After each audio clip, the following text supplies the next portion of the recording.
معرکہ حق کی کامیابی اور بھارت کو منہ توڑ جواب دینے کا 1 سال مکمل ہو گیا۔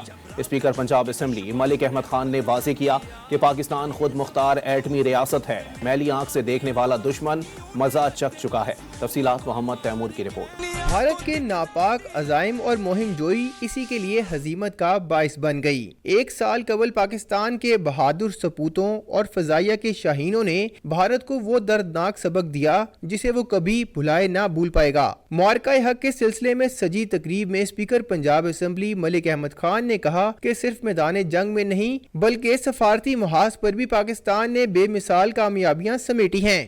وہ رافیل فرینچ طیارے جو دنیا کے بہترین طیارے مانے جاتے ہیں، پاکستانی کمان نے ان کے نظام کو جام بھی کیا، ان کے طیاروں کو تباہ بھی کیا، اور صرف 2 گھنٹے کے مختصر عرصے میں 500 میل ان کے ملک میں جا کر ان کے جنگی اڈوں کو تباہ بھی کیا اور مستقبل کے لیے انتباہ بھی کر دیا۔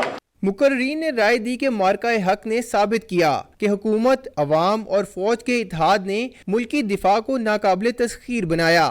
تاریخ میں اس کی مثال تو نہیں ملتی۔ پاکستان نے 0-6 کے مقابلے میں اس کو ون کیا اور پوری دنیا نے تسلیم کیا پاکستان کی قابلیت کا، پاکستان کی ایئر فورس کا، پاکستان کی آرمی چیف کی جو اچھی پلاننگ تھی اس کے اوپر انہوں نے کام کیا۔ اس پہ میں درمیان میں کہوں گا پاک فوج زندہ باد۔ آپ کو یہ پتہ نہیں ہے کہ آپ کس قوم کو للکارتے ہیں۔ ہم کسی کی گدڑ بکیوں سے ڈرنے والے نہیں ہیں۔ الحمدللہ اللہ کی مہربانی، نبی پاک صلی اللہ علیہ وسلم کا صدقہ، یہ وہ قوم ہے، اس کا ہر بچہ شہادت کا طلبگار ہے۔ یہ رافیل اپنا طیارے ہم نے گرائے، اس کے گھر میں گھس کے مارا، بزدل لوگ ہیں۔ الحمدللہ ہم لا الہ الا اللہ پہ چلنے والے لوگ ہیں۔ ہم ایک مسلمان ہزاروں کافروں پہ بھاری ہے۔